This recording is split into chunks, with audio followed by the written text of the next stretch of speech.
Salut, salut les belles Power Ladies! Bienvenue sur un nouvel épisode de podcast cette semaine. Et cette semaine, encore une fois excitée, toujours excitée quand j'ai une invitée, mais cette semaine, c'est Cathy Tropiano qui est la fondatrice du Salon de l'éveil. Et je suis vraiment excitée d'aller voir la femme derrière, d'aller voir qu'est-ce qui a mené justement à la création de ce salon-là, qui a vu le jour, si je ne me trompe pas, elle saura me corriger quand on débutera le podcast, mais en 2015. Elle est auteure de 4 livres et une conférencière de renom. Vraiment un honneur pour moi de l'avoir cette semaine sur le podcast. Nourrir ta vie, le podcast pour alimenter ton corps et ton esprit. Ici, tu verras, c'est plus qu'un podcast. C'est une zone d'expansion et de création de vitalité pour les femmes rêveuses et gourmandes. Tu y trouveras une foule d'ingrédients pour te créer une vie qui goûte meilleure à chaque instant. Le nous de nourrir fait référence à la force du groupe, parce qu'ensemble, nous échangerons sur différents piliers de nos vies, dans la transparence et l'authenticité. Le tout bien assaisonné d'une couche de rire. Mon nom est Justine et je te remercie d'être ici à mes côtés aujourd'hui. Bonne écoute! Bienvenue Cathy, comment vas-tu? On tourne un dimanche matin. Moi, je me sens honorée de prendre mon café avec toi aujourd'hui. Moi aussi, je suis très contente, très privilégiée de passer ce moment-là avec toi. Surtout qu'on a dû le reporter à 2 et à 3 reprises. Oui! Tellement ravie que ça se passe enfin. Merci. Yay! Puis ravie de pouvoir échanger avec toi et ta communauté. Merci. Yes. Hey, mais Cathy, j'aimerais ça, premièrement, que tu nous parles de ce que tu fais aujourd'hui, parce qu'on va aller voir dans le passé, là, au cours de notre conversation, mais aujourd'hui, à ce jour, qu'est-ce que tu fais, qui tu es? Je l'ai nommé en amorce, mais je trouve ça tout le temps plus comme excitant de l'entendre de ta bouche, ce que tu fais. Présentement, je fais beaucoup, beaucoup de choses, là. En toute Oui. transparence, les gens me connaissent comme étant la fondatrice du Salon de l'éveil. Je suis auteure et conférencière aussi. J'accompagne des femmes entrepreneurs avec un programme qui s'appelle Intuidiva où on allie la spiritualité avec la prospérité. Et maintenant, j'accompagne aussi des personnes qui veulent prendre la prise de parole en public, qui veulent monter sur la scène et utiliser cet espace-là avec le storytelling pour attirer des prospects, les gens qui vibrent aux mêmes fréquences vibratoires qu'eux. Bref, c'est pour ça que je dis j'ai plusieurs chapeaux. Je pense que vous comprenez déjà que j'aime pas les étiquettes. Je crois Ouais. qu'on peut être versatile, puis on peut avoir des expériences précises dans chacun des domaines qu'on veut présenter. Ah, j'aime ça, je trouve ça beau. Puis l'idée du salon, ça t'est venu de où? Comment c'est starté? Tu sais, je veux dire, c'est quand même, comment je pourrais dire ça, là? C'est peut-être dans mes lunettes à moi, là, mais comme ça m'est jamais passé par la tête de me dire, oh my God, je vais lancer un salon, je vais réunir un paquet de gens. OK. Comment ça naît, ça? En fait, c'est vraiment une folie, là. Si je suis complètement transparente, là, moi, dans ma vie, je travaille en comptabilité, 40 heures semaine, là, puis je faisais que ça. J'avais avancé dans ma vie en travaillant en On temps est en plein. quelle année à ce moment-là? Ben, j'ai commencé à travailler à 21 ans, puis pendant 22 ans, j'ai travaillé en comptabilité, fait que ça donne une bonne idée, là. Oh my God, Euh, ouais. Puis qu'est-ce qui arrive, c'est que moi, j'atteins les paliers pour avoir du succès selon la société. Tu sais, fait que la maison, l'argent en banque, les investissements, la deuxième maison, Hmm. les voitures. J'ai ce que la société me dit que je dois avoir pour avoir réussi dans la vie. Puis moi, je me sens malheureuse à l'intérieur de moi, je sens un vide à l'intérieur de moi. Puis à ma job, ben, je payais des factures. Puis là, je revenais à la maison, puis je payais des factures, puis je me disais, ça se peut pas, moi, que ma vie sur Terre, je suis venue descendue sur Terre pour payer des factures. C'était ma frustration, là. C'était ma phrase que je me répétais, là. Je peux pas Oh my croire que je God. suis ici pour faire ça. Puis tu sais, au début, ça passe, puis ça dure juste quelques jours, puis on passe par-dessus la mélancolie, la tristesse, tu sais.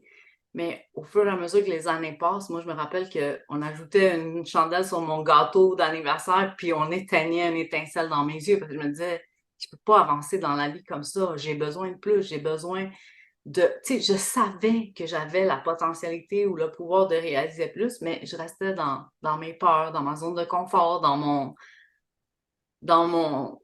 petit coin en me disant, j'ai même pas le droit de me plaindre. Je me culpabilisais de me sentir comme ça. Fait que j'en parlais pas.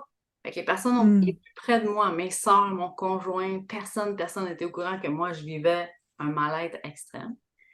Et je le raconte dans mon premier livre, mais il y a une tentative de suicide qui a été presque fatale. Et quand ça s'est arrivé, moi, j'ai un moment très, très précis où je me dis, si je décide de rester en vie, ben, je dois retrouver celle que j'ai toujours su être. Tu sais, je me disais, je peux pas rester dans cette façade-là. Il faut que je revienne à celle que j'ai toujours su être. Et là, je te raconte ça, puis c'est tout beau, là, mais ça a pris des années, là. Ça a pris des suivis en thérapie, ça a pris aussi des séances d'hypnose. J'ai des gens qui m'ont accompagnée. Et donc, la tentative de suicide fait mon éveil. Et là, je passe plusieurs années à remonter la pente, à retrouver celle que j'ai toujours su être. Puis à l'aube de mes 40 ans, j'ai 39 ans, je décide de lancer le salon de l'éveil. Mais je te mets en contexte, là, je travaille en comptabilité, j'ai jamais parlé de faire un salon, j'ai pas de site web, j'ai pas de carte d'affaires, j'ai jamais fait rien qui ressemble à ça. Et là, je commence à dire aux gens de mon entourage, j'aimerais ça faire un salon santé, mieux-être, développement personnel. Pourquoi? Parce que moi, je me dis, j'aurais aimé ça, moi, me retrouver dans un endroit comme ça, parce que j'avais de la difficulté à partager ce que j'avais vécu aux gens que j'aimais. Fait que je me disais, pour aller m'ouvrir à un étranger complètement, comment je fais? Ça me prend la connexion humaine. Fait que l'idée derrière le salon, c'était la connexion humaine. Comment je fais pour aller échanger avec des experts qualifiés, échanger avec eux, voir s'il y a une connexion qui passe, puis après, je vais venir dans ton bureau, te raconter qu'est-ce qui se passe dans ma vie, qu'est-ce que j'ai caché, tu comprends? Fait que l'idée part de là, mais je me rappelle que j'annonce ça dans mon entourage et ça fait pas plus fureur pantoute, là. J'ai les personnes près de moi qui savent appuyer sur les bons boutons, mais t'as pas rapport, ou pourquoi tu fais ça, ou comment ça t'as cette idée-là. Puis à ce moment-là, moi, j'ai la conviction qu'il faut que je le fasse. Puis je te dis que ça s'est pas fait sans embûche. Là, ça a été vraiment Non, dur. c'est J'ai clair. remis ça en question comme 1,3 million. Tu sais. Je me rappelle même d'être allée visiter des endroits pour louer la salle. Puis même juste la personne qui me faisait visiter la salle, son regard condescendant. Je retournais à ma voiture puis je disais, mais pourquoi je fais ça? Pourquoi je fais ça? Mais tu sais, quand tu as un appel, quand tu as une conviction, même si j'avais des embûches, je me disais, il faut que je le fasse. Je savais que ça allait me dépasser. Je savais pas que ça allait prendre cette ampleur-là, mais je savais que ça allait me dépasser. J'ai eu des frissons, en fait, qui m'ont parcouru des orteils à tout le long. De un, parce que je me suis reconnue dans ton histoire que quand, il y a une couple d'années, j'ai lâché ma job, j'ai lâché mon ex, je l'ai lâché, je suis partie de tout. Puis je dis, je vais me lancer en ligne, puis je vais faire quelque chose. Et c'est super flou. Puis tu sais, il y a comme juste la conviction dans le cœur qui est claire, mais tout le reste, les détails un peu terrestres, là, sont super flous. Fait que là, l'entourage, ben non. Reste là, reste assis, fais ça. Je suis curieuse de savoir, Cathy, ta tentative de suicide est en quelle année et en quelle année tu lances le salon de l'éveil, juste qu'on ait un genre de gauge temporel, là. Cette question-là, là, c'est la question que j'ai Ouais. vue le plus partout parce que même dans mon livre, là, quand je l'écris, là, je veux pas dire l'âge parce que je veux pas que les enfants se disent j'avais tel âge Ah, quand OK. ma mère Ben, avait pensé à ça. Mais honnêtement, je vais être super transparente avec toi. Je le dis ouvertement. Là. Je pense que mon cerveau a fait un blocage volontaire de ça. Tu sais, ça quand se il y a un peut. trauma fort, je Ouais, suis pas capable de dire quel âge j'avais. Mais je me il n'y a pas rappelle de stress. pourquoi je veux pas dire quel âge j'avais parce que je veux pas Ouais. disent, oh, moi, j'avais tel âge, je faisais ça, ça. Ah, Ma mère a pensé à partir. Fait il y a vraiment un blocage subconscient qui est fait. Mais je vais te dire, j'étais trentaine, mi-trentaine for sure. Mais l'âge, le moment que c'est non, arrivé, c'est pas blackout, trauma. no stress. No stress. Et, hey, je respecte ça à fond la caisse. Non, Puis, mais honnêtement, c'est euh, zéro toi. Je l'ai déjà partagé aussi en entrevue. C'est quand les victimes ont un trauma tellement fort, on dirait que le cerveau shut down. Puis moi, c'est ça qui est arrivé. Le cerveau a mhm. shut down. Ouf. Hey, je prends le temps d'accueillir ça. Je le sais que pour avoir eu des traumas de d'autres natures, tout ça, tu sais, c'est ça, le cerveau, là, comme je réalise aussi que j'ai des parties comme de ma vie que comme des gens me disent ah, t'avais fait telle affaire, je fais comme ça se peut, on est à telle place, tu sais. Fait que On s'en rappelle. tranquillement, On s'en rappelle, mais on s'en rappelle plus. ouais, c'est débile. Fait que la pente remonte tranquillement. On loue des salles malgré le regard condescendant des gens, malgré l'entourage qui fait comme retourne derrière ton bureau, payer des Voilà, factures, comme voilà. this is where you're meant to be, là. Mais en passant, je ne l'ai pas lâché ma job en comptabilité, là. J'ai lancé le salon en 2015 et j'ai lâché ma job en comptabilité en 2017. Fait que les espèces de il faut que tu fasses tout un ou tout autre, moi, il fallait Ouais. que je sois solide, là. Moi, il fallait que je sois sécure. Chacun y va selon son rythme, selon ses pas. Puis c'est ça que je veux aussi encourager. Tu sais, des fois, les Mhm. entrepreneurs, on se fait dire, il faut tout que tu lâches. Ben, c'est peut-être pas vrai. Peut-être que tu peux commencer à mettre des billes dans ce sac-là. Puis quand ton sac, il est assez grand, ben là, tu peux jouer. Puis à un moment donné, tu arrives à la croisée des chemins. Moi, c'est ça qui est arrivé. Là, j'avais le salon qui prenait de l'ampleur. Puis j'avais moi qui travaillais à temps. J'étais rendue à 3 jours semaine au lieu de 5. Puis Mhm. là, je manquais des opportunités des deux endroits. Tu sais, c'est où je reste dans mon emploi, puis j'avance dans mon emploi, ou je m'en vais, puis je fais des conférences, puis je m'en vais en Europe, puis j'ai suivi mon cœur, là, c'était vraiment ça. Là. Oh my God, hein? C'est fou l'espèce de comme finalement tu sais, de faire cette transition-là. Moi aussi, je trouve que c'est important de pas comme j'ai été une fille all-in puis je me suis fait mal en étant all-in. Ouais. Fait que je trouve ça beau que tu dises que tu as gardé pour vraiment te permettre finalement de créer un levier pour ton salon auquel tu tenais tellement. Mais à un moment donné, il arrive tout le temps le moment où est-ce que finalement on donne pas le meilleur de nous-mêmes aux deux, on donne pas tout ce qu'on aurait à offrir dans les deux sphères. Puis, je suis curieuse de savoir l'édition 1 en 2015 a l'air de quoi? Tu sais, comme ça a l'air de quoi le premier salon de l'éveil? Combien il y a de personnes? On est où? Comment tu te sens? Très, très rapidement, là, je vais te dire, tu sais, j'ai travaillé vraiment fort. Ça m'a pris beaucoup de temps de rassembler les exposants. Puis je vais te dire pourquoi. Je te le disais, là, j'avais pas de site web, pas de carte d'affaires, Mhm. j'étais pas connue dans le milieu. Et en plus de tout ça, il y avait une femme qui avait lancé un salon en même temps que moi, qui avait pris les dépôts puis qui était disparue. Fait que là, moi, j'arrive après cette dame-là, Oh avec my même pas un God. site web. Puis là, j'essaie de les convaincre de dire, hey, il va y avoir un salon, ça s'appelle le salon de l'éveil. Puis les gens sont réticents. Tu sais, ceux qui sont exposants, qui allaient à des salons, ils ont peur de moi.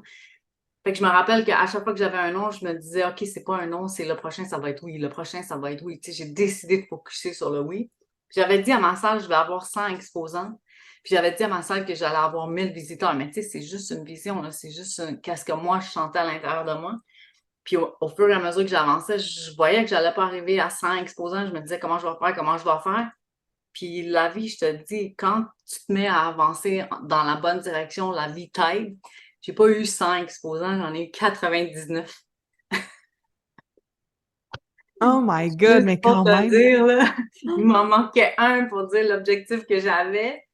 Puis quand je suis allée signer le contrat, le paiement final à la salle, tu sais, j'ai vu sur leur papier, eux, ils avaient indiqué 60. Fait que même pas eux, ils avaient cru en moi. Tu sais, juste pour te dire à quel point, là, que moi, j'étais comme, je te dis, ça m'a dépassé. Ensuite, pour les visiteurs, il y a eu beaucoup de visiteurs.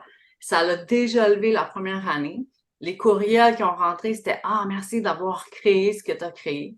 Mais en toute vérité, là, moi, la première année, j'ai pas fait d'argent. Là, puis c'était comme, c'était pas rentable du tout avec toutes les heures que j'avais mis, puis tout le temps C'est investi, tout le clair. travail. Ça avait pas été rentable, mais pas du tout. Je me rappelle d'être revenue du salon d'avoir compté l'argent, d'avoir donné l'argent à la fondation à qui je disais qu'on donnait une partie. Puis là, je me rappelle qu'il me restait pas 100 $. T'sais. Puis là, moi, je pleure. Moi, je pleure, là, parce que, tu sais, je suis fatiguée, puis que j'ai mis un an d'investissement de travail, et je pleure ma vie, tu sais. Et je me rappellerai tout le temps ce moment-là, je le raconte dans mon livre aussi. Mon conjoint vient me voir, puis il me dit, t'es supposée d'être contente, tu sais, t'es supposée de, t'as créé ça, t'as des courriels, tout le monde est content, tout le monde te dit merci, tout le monde est dans la gratitude. Puis moi, je suis comme, ouais, mais tu sais, j'ai investi 44 000 $, puis j'ai pas fait 100 $. Puis mon conjoint qui me dit, quoi? Tu sais, parce que lui, il était pas au courant, là, c'est moi la comptable, c'est moi qui fais les affaires à la maison. Puis lui, il me dit, quoi? Puis là, il me prend par les épaules, là, puis il me shake, puis il me dit, tu te rends compte qu'on aurait pu perdre 44 000 $, puis toi, tu pleures parce que t'as pas fait 100 $. Fait que des fois, tu sais, cette Ah, nuance-là de femme entrepreneur, je pense que c'est important qu'on la mette aussi en avant-plan, tu sais, même si ça a l'air successful, ça veut pas dire que ça l'est nécessairement. Maintenant, le salon est ailleurs, là, mais la première année, ça a été difficile, en toute transparence. puis qu'est-ce qui fait que tu choisis de continuer? Parce que, tu sais, je veux dire, ça peut être super décourageant, là, 100 piastres, là. Comme, Un c'est an de comme, travail pour OK, 100 $, 100 même piastres, pas je 100 sais pas. dollars. Moi, je serais curieuse de voir la micro-scène que ça donne de l'heure, tu sais, quand on... Combien a été payé, Cathy, cette année-là? Pour vrai, rien Un du tout, sou, là. même J'étais pas en d'horreur. rouge big time, là. Mais non, c'est Ah, pas vrai. wow. J'étais pas dans Mais, le rouge. Mais j'ai pas fait 100 $. C'est ça que je dis. J'étais pas dans le rouge. Mais quand je pleurais, là, je me disais, je peux même pas me payer un voyage. Je peux même pas me payer une retraite. Je peux même pas prendre un break, là, tu sais. Mais ah, wow. après, qu'est-ce qui vient? C'est l'amour, la reconnaissance, tu sais, c'est ça que j'ai dit. Le salon m'a dépassé. Moi, j'ai travaillé avec mes mains. Mais le bien que ça l'a fait, tu sais, moi, ma phrase préférée, là, ma phrase fétiche, c'est chacun de nos gestes résonne dans l'univers. Puis déjà, je chantais les échos. Tu sais, je sentais que Cathy, elle avait décidé de faire un salon, puis qu'il y avait tellement de gens qui avaient pu déjà avoir des répercussions dans leur vie. Tu sais, ils avaient fait des connexions avec des experts Mhm. qualifiés. Puis tu sais, des fois, on pense qu'on a besoin d'un coach de vie, puis c'est finalement un entraîneur de gym qui nous donne la Ouais. motivation pour se transformer. On le sait pas. Moi là, si tu m'aurais dit c'est une hypnologue qui va t'aider, je t'aurais pas cru, tu sais, j'aurais pas pensé que l'hypnose, c'est quelque chose qui aurait pu m'aider, puis aujourd'hui, je suis reconnaissante là, d'avoir connu des experts que j'aurais même pas, tu sais, un soin énergétique, c'est quoi? On a besoin de savoir c'est quoi, parce que quand on y va, on n'a pas quelque chose de concret. Fait que venir à un salon, parler avec un expert, comprendre c'est quoi, ben là, ça me donne envie d'aller l'essayer. Je te donne ça comme exemple, mais il y a plein d'autres choses, là. Ah, mais c'est fascinant, mais c'est ça le contact de voir. Puis je trouve ça, tu sais, moi, je suis vraiment excitée parce que je vais être exposante conférencière pour la première fois. Puis je suis comme super excitée. Puis c'est ça, en fait, ma motivation, c'est d'aller rencontrer les gens parce que je trouve que le web, c'est incroyable. Par contre, ce feeling-là de on se voit, puis on se donne un câlin, puis on est là, puis on connecte comme, j'ai envie de dire, oui, il y a corps à corps, mais il y a cœur à cœur encore plus. Puis on parle du web. Le web, là, avant la COVID, est-ce que tu étais présente? Comment c'était cette relation-là avec ça autrefois? Mais encore une fois, moi, ce que je voulais, c'était la connexion humaine. Dans mon bureau à comptabilité, là, j'étais toute seule. Fait que pendant 22 ans, je suis pas avec le public. Je te dis, mes seuls appels au téléphone, c'était mon chèque est dans la poste ou est-ce que votre chèque est dans la poste? C'était ça mes communications. Puis ça me manquait profondément d'être dans le public, puis ça me manquait profondément la connexion humaine. Fait que moi, quand je cherchais, mettons, un intervenant qualifié pour m'aider, moi, pour me sortir, c'est ça qu'il me manquait. Tu sais, tu trouves les curriculums super incroyables, des sites web super incroyables, mais comment je fais pour savoir si le courant passe entre moi et toi? Tu es peut-être hyper qualifié, mais peut-être on ne connecte pas, moi et toi. Fait que le salon, c'était tout le temps l'idée de ça. Fait que là, quand les événements shut down, moi, j'ai le même réflexe de shutdown. Moi, j'ai le réflexe d'aller me mettre en petite boule dans un petit coin puis dérangez-moi pas. Puis comme je l'ai déjà rencontré, vu que moi, j'ai des tentatives, que j'ai des dépressions fortes, moi, je pensais que j'avais réglé ça. Et quand la COVID revient puis que tous mes événements sont arrêtés puis que du jour au lendemain, je perds mon gagne-pain, la seule chose que je sais faire, c'est des événements, production d'événements, tu sais. Conférences, etc. aussi Voilà, à ce voilà. moment-là. Ouais. Fait que mon réflexe, c'est de shut down, d'aller dans un petit coin puis de me mettre à pleurer. Puis après, je reviens à la connexion humaine. Je fais comment je fais pour rester connectée avec mon monde? Puis là, c'est la vidéo. Mais moi, je suis zéro à l'aise. Je me dis, j'ai été à la télévision, c'est les caméramans qui me filmaient, ça, j'ai pas de problème. Monter sur la scène, faire des conférences ici ou en Europe devant des centaines, puis je vais être humble, mais tu sais, il y a eu des salles où il y avait des milliers de personnes. Ouais. Ouais, du man, ça, c'est correct. Mais moi, prendre mon téléphone puis me filmer moi-même, j'étais incapable de le faire. Puis j'ai été chercher de l'aide aussi là-dessus. Je salue GF qui m'a donné Ouais. un coup de main à juste dire hey, qu'est-ce qui t'empêche de prendre un téléphone? Puis après, ben, mon désir était plus fort que ma peur. C'est ça aussi. Tu sais, je suis pas capable de baisser ma peur, mais je suis capable d'augmenter mon courage. Fait que c'est ce que j'ai fait, c'est j'ai augmenté mon courage. Je trouve ça tellement beau. Puis à ce moment-là, as-tu un compte Instagram? As-tu des affaires où il y a tout Oui, j'ai un fait? compte Instagram, j'ai un compte Facebook, j'ai tout, mais c'est jamais moi qui gérais rien. C'est même pas mes infolettes, c'est moi qui les envoyais. J'avais des équipes, moi, pour le salon qui s'occupaient des infolettes, des Instagram, de Facebook. J'avais jamais fait ça. J'avais jamais ouvert Canva, j'avais jamais ouvert mon logiciel d'infolette. Puis, tu sais, du jour au lendemain, je perds tout mon monde. Pas parce que je veux pas, mais j'ai pas d'argent, j'ai pas de revenus, je peux pas Mhm. continuer à les payer. Fait que je dois apprendre. Puis moi, que je disais à tout le monde que j'étais techno-nouille, ben, je finis par, il faut apprendre, puis il faut apprendre rapidement. Puis aujourd'hui, s'il y a quelque chose que je suis reconnaissante de la COVID, c'est aussi ça, j'ai été présenter des choses en ligne que jamais, tu sais, que ça m'aurait pris beaucoup de temps à faire. Puis que là, ça a permis de l'accélérer. Tu sais, moi, je l'avais dans l'idée d'un jour lancer quelque chose en ligne, mais quand la COVID arrive, c'est là que ça se passe. Et quand je l'ai fait, parti un membership, j'ai lancé mon premier programme, ensuite lancé mon deuxième programme. Ben la réponse a été là. Les gens m'attendaient aussi, tu comprends? Fait que ça aussi, c'est une bénédiction. Je l'aurais faite, mais beaucoup plus tard. Là. J'avais toute une vie pour la faire.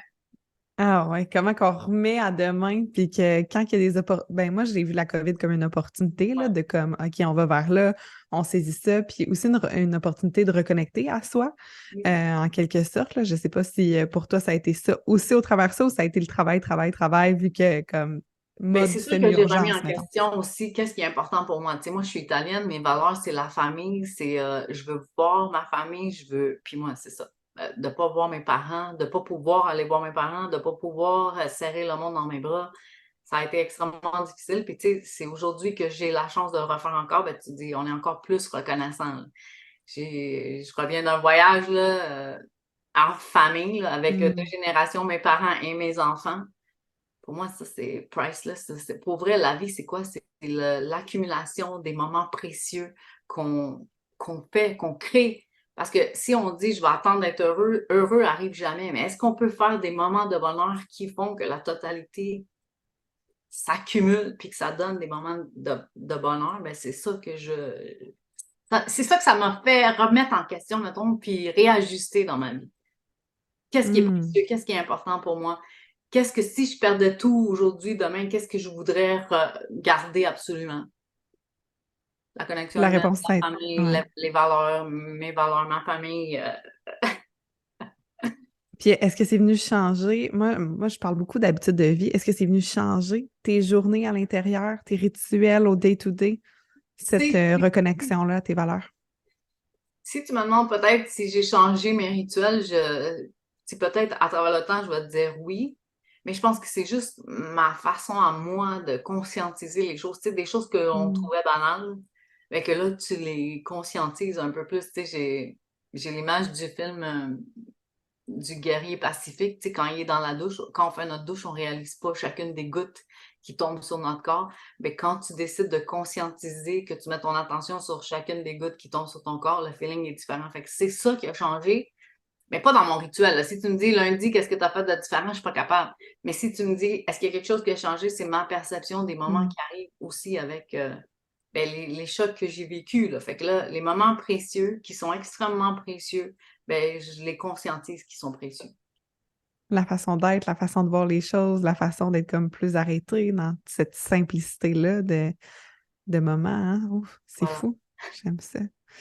Euh, Puis dis-moi, je te parlais de rituels, mais je suis quand même curieuse de savoir qu'est-ce que tu fais au quotidien pour stimuler ton éveil, pour stimuler ta présence, ta santé, ta connexion à toi. Comment ça se passe dans la vie de Cathy? Je dois avoir mon moment de lecture. Des fois, c'est sûr, je Mm. passerai des heures, puis j'ai pas assez de temps dans ma journée pour faire ça. Fait que j'ai tout le temps mon temps de lecture. Ensuite, ben, j'aime ça prendre des marches. Je trouve que c'est ma façon à moi de connecter aussi. Puis quand j'ai besoin de changer d'air, des fois, c'est juste un tour de char là, avec ma musique, là, puis c'est vraiment ça. Là. Mais est-ce que j'ai un rituel à tous les jours? Je fais ça, ça, ça. Encore, je peux pas te dire ça parce que maintenant, là, je suis débordée avec le salon qui s'en vient. Puis c'est un grand événement Ouais, d'envergure. Mes journées sont folles. Là. Mes journées sont folles. Mais clairement. dans mon rituel, là, c'est ma lecture, une marche, une fois de temps en temps, un tour de char avec de la musique là, quand j'ai besoin de divaguer puis de. C'est quoi le livre qui a le plus marqué? Tu sais, t'en as écrit. Oui! Toi, c'est quoi le livre que tu as lu Je qui pense t'a que le si plus tu me poses marqué? cette question-là, à chaque année, j'ai un différent top 5, là, mettons, Ah, là. ben go! Moi, j'aime ça, des suggestions de lecture. Mais je veux te dire, celui qui a été au départ de mon éveil à moi, c'est vraiment celui de Wayne Dyer, là, celui Change Your Thoughts, Change Your Life. Parce que moi, j'avais vraiment des idées noires. Puis là, j'avais besoin Mhm. de changer ma vie. Fait que le premier livre qui vient dans mes mains, c'est celui de Wayne Dyer, Change Your Thoughts, Change Your Life. Et quand j'apprends ça, ben, ma vie prend un nouveau tournant. Tu sais, c'est dans le temps, ça, c'est le livre avant, puis le livre qui fait le après. Mais là, si tu me demandes mes lectures du moment, c'est Neville Goddard. C'est un auteur qui est décédé, ça fait vraiment longtemps. Là. C'est des lectures de 1960, genre. Puis je trouve que c'est un visionnaire. Puis il parle de spiritualité et de prospérité Wow. à sa façon. Tu sais, le dernier livre que j'ai pris, ça s'appelle The Art of Prayer. Puis j'ai pensé que ça allait être beaucoup la Bible avec des citations de Dieu, Jésus et tout. Puis en fait, en le lisant, là, je me rends compte que c'est pas ça. Tu sais, c'est vraiment, je me rends compte que la prière, elle n'a pas de religion. Tu sais, que la prière, c'est vraiment Hmm. qu'est-ce que tu crois qui est possible. Puis si tu crois que c'est possible, qu'est-ce que tu es en mesure de faire arriver. Puis je pense qu'on mesure pas notre potentialité, tu sais. Bref, ce livre-là, pour moi, là, je te dis, je l'ai amené à l'aéroport, je suis partie avec, je suis revenue avec, puis c'est encore lui qui est sur ma table de chevet, là, The Art of Prayer. Mais quand je suis allée le chercher, pour moi, c'était je vais aller prier, parce que de toute façon, c'est ma Mhm. façon à moi de méditer. Je l'ai tout le temps dit, je médite pas, je prie. Puis là, The Art of Prayer, j'étais curieuse de ça, je pensais que ça allait être beaucoup religieux, puis ça l'est pas du tout. Ça a vraiment été une révélation. Ah, c'est cool. Puis c'est quelque chose que je trouve le fun, que tu amènes justement cette connexion-là, prospérité et spiritualité, que souvent on voit, ah non, non, non, non, non, tout ça. Peux-tu nous en parler un petit peu plus de ton approche qu'on retrouve dans tes livres, qu'on retrouve aussi dans tes programmes? Oui, en fait, moi, je suis une personne spirituelle, tu sais, je suis une personne qui croit qu'il existe plus grand que soi, qui opère en arrière-plan tout le temps. Puis quand, je te dis, la troisième édition du salon, j'ai commencé à parler de faire de l'argent. Mais pourquoi? Parce que moi aussi, j'avais des croyances limitantes par rapport à l'argent. Hmm. Parce que moi aussi, j'ai entendu des phrases toutes faites comme l'argent, ça pousse pas dans les arbres. Puis moi, j'ai dû la travailler ma relation à l'argent. Fait qu'en 2017, quand le salon commence à être successful, je commence à prendre la parole puis dire que ça va bien, que je fais de l'argent, que je travaille en spiritualité. Et dès les premières fois où j'ouvre la bouche, ça commence la haine. Tu sais, je commence à recevoir des courriels puis des messages, puis ça me dit, Wow. les messages en globalité, ça dit, tu n'as pas le droit de parler de spiritualité et de faire de Argent. l'argent. Tu sais, tu parles de cash maintenant. C'était sec de même. Tu sais, c'est la femme, la fille qui s'occupe du salon spirituel, c'est rendu qu'elle parle de cash. Ça, c'était la Ouais. phrase, là, le tabloïd, mettons, là. Puis là, j'étais comme, comment ça, on a dissocié la spiritualité de la prospérité quand dans la vie, on a un droit inné à l'abondance. Qui on est, nous, pour dire que, hey, je vais me détacher de l'abondance parce que moi, je crois qu'il faut que je sois dénudée de tous mes biens. Il y a deux écoles de pensée. Mhm. Je respecte ceux qui ont l'école de pensée de je suis spirituel et je dois me dénuder de tous mes biens. Mais même les moines qui font ça, qui se dénudent de tous leurs biens, qui s'en vont dans un monastère puis qui font que prier, mais il y a quand même quelqu'un qui finance le monastère, puis qui doit payer pour que ces gens-là nourrissent. Puis il y a quand même une histoire d'argent derrière, de toute façon, tu sais. Moi, je dis même Mère Teresa, tu sais, qui a fait le bien partout autour d'elle, à Mhm. quelque part, elle a eu besoin d'argent pour qu'elle puisse réaliser ce qu'elle devait réaliser. Fait que moi aussi, c'était ça l'impact, c'est comment je fais pour prendre le salon de l'éveil ou ma mission de vie et l'amener partout à travers le monde si je ne suis pas capable de la financer. Si je ne suis pas capable d'avoir de la nourriture pour mettre sur ma table, puis que je suis stressée pour savoir comment je fais pour payer ma maison, mon loyer, comment je fais pour aider quelqu'un d'autre qui est en détresse, quelqu'un qui a besoin d'aide, quelqu'un qui a besoin de mon soutien pour évoluer, avancer. Fait que pour moi, c'était évident que j'allais en parler. Aussitôt que ça a commencé à faire un scandale, je me suis dit, ah ouais, ben ça va être mon cheval de bataille. Puis ça a été le sujet de mes deux livres suivants. Puis je vais même dire mon troisième parce que j'ai écrit un en anglais. Puis celui en anglais, ben, je n'ai pas encore parlé, fait que on garde ça sous le silence.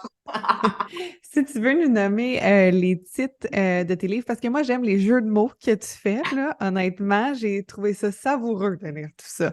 Fait que le Fait premier que, livre, c'est Urgence de vivre, où je raconte évidemment dans la première partie mon épisode de vie, qu'est-ce qui fait que je change ma vie à partir de ça. Puis ensuite, la deuxième partie, c'est vraiment du coaching. Mais mon deuxième livre, c'est Freak In et Freak Out, tout ce que cache votre relation à l'argent. Puis cash, c'est écrit C-A-S. oui. Fait que j'ai envoyé ça comme titre, tu sais, Freak In, Freak Out, tout ce que cache votre relation à l'argent. Puis je savais que Freak In, Freak Out, moi, c'était le jeu en anglais, tu sais, Are you freaking out? Tu sais, Freak In, Freak Out. Ouais. Puis quand je l'ai envoyé à l'édition, on m'a dit, tu sais, ton titre en anglais avec ton sous-titre en français, peut-être que Puis j'ai dit, regarde, je vais prendre la chance. Fric, c'est écrit en français. Les gens vont comprendre fric, c'est argent. Je vais laisser Ouais. ça à l'univers. Les gens qui vont être interpellés par le livre, ils vont y aller. T'sais, ils vont le voir, là, qui est en français, mon livre. Mhm. Mais le deuxième, là, je me rappelle d'avoir dit à mon éditeur, parce que c'est un éditeur différent, et je lui ai dit, ça va parler de spiritualité, prospérité. Puis là, je lui ai dit mon titre, Que Dieu vous business. Lui, il prend en note. T'sais, moi, je suis toute excitée, là, parce que, tu sais, que Dieu vous bénisse, que Dieu vous Au business. business, c'est Ouais. du génie, là. Ouais. Mais Moi, tu je sais, suis moi, je dis, excitée. je l'ai canalisé, là, je l'ai downloadé. C'est comme, je Ah, dis ça à mon éditeur. Lui, il réagit pas. Moi, je pensais qu'il allait être super excité, mais il réagit pas. Puis il m'en revient une semaine plus tard en me disant, écoute, j'ai fait des tests par rapport à ton titre, puis on sait que quand on met le mot Dieu dans un titre, ça fait des controverses. Fait que nous, on te suggère fortement de revenir avec un autre titre. oh my Et là, je God. me rappelle d'avoir remis en question est-ce que je vais avec l'éditeur ou est-ce que j'imprime moi-même. Là. Tu sais, c'était vraiment comme j'y tiens à mon titre, là. C'est comme c'est important mon titre.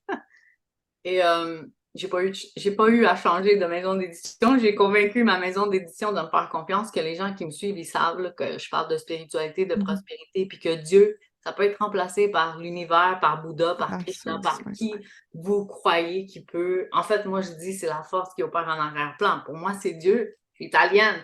Fait que, tu sais, j'ai des croyances religieuses très. Mais en même temps, Mhm. je suis détachée aussi de la religion. Tu sais, j'ai pris le bon, j'ai pris qu'est-ce qui me servait. Ouais, 100%. Puis là, ton dernier livre, tu veux pas en parler parce qu'il est pas sorti ou parce que t'en as pas fait de... Moi, je suis une curieuse, mais t'as le droit de me dire non, hein? Si t'as le droit de tout faire. En fait, Ah. je l'ai écrit, j'ai un gros point d'interrogation avec ce livre-là. Tu sais, au moment où je l'ai écrit, j'étais prête, mais j'ai rien fait, j'ai pas fait de publicité, je l'ai pas annoncé. Il est en anglais, j'ai pas mon marché est francophone ici, même si je suis connue aussi en anglais dans le sens que j'ai eu des conférenciers anglophones. Le Mhm. salon a été connu aussi parce que c'était un salon bilingue. Là, il est rendu plus francophone. Fait que je sais pas quand est-ce que je vais être prête à l'annoncer, mais c'est encore le même sujet. C'est un peu encore prospérité et spiritualité. Puis en fait, je parle de money trauma. C'est 11 Hmm. ways to de trouver puis de se sortir, tu sais, trouver les traumas de l'argent puis trouver les 3 façons pour s'en sortir. Oh my God.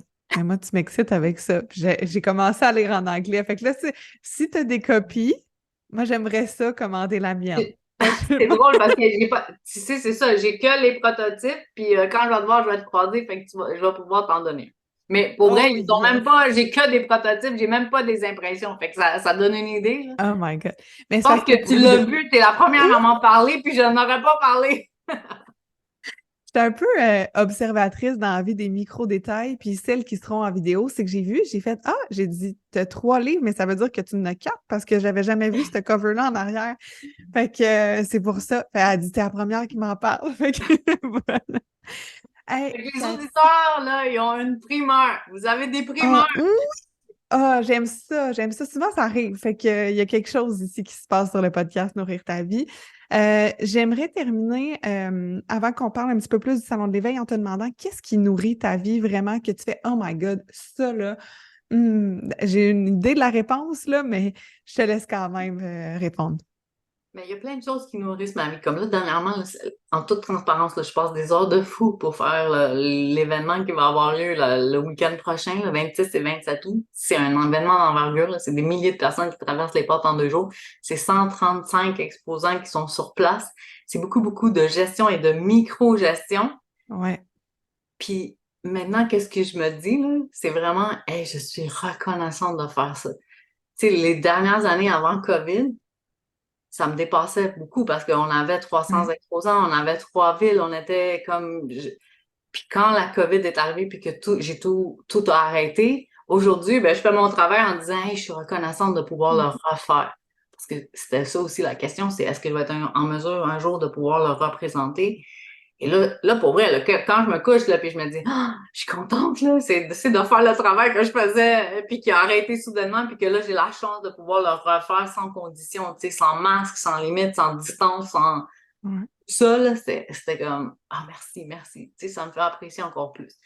Mais il y a aussi tout ce que j'ai parlé, là. Je suis reconnaissante D'accord. de mes moments précieux avec ma famille. Ça, c'est priceless.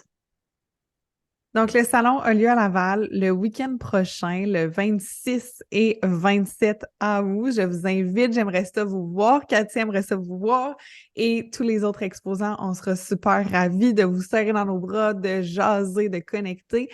Juste Peut-être mettre pour les ceux liens qui... pour que les gens puissent Oui, aller voir tous les 100%. conférenciers présents. Il y a comme 60 conférences. Il y a quand même plusieurs personnalités publiques présentes. Il y C'est a débile. vraiment une liste d'exposants diversifiés. Je pense que toi, tu en as eu un glimpse. Il y avait Ouais, 50 personnes à un souper d'exposants.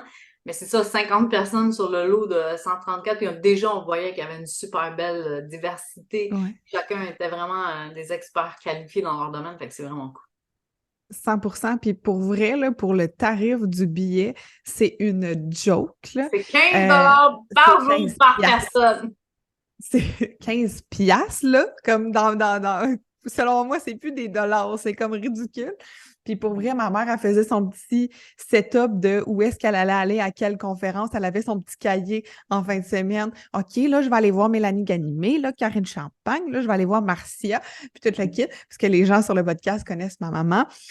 Donc, soyez comme Manon, allez faire votre horaire, où est-ce que vous voulez aller, allez faire vos devoirs, de voir quel kiosque vous voulez visiter. Je pense que d'arriver près, plus que de juste aller au gré du vent, je pense que ça l'amène aussi, OK, qu'est-ce que j'ai envie dans ma vie, dans ma prochaine année?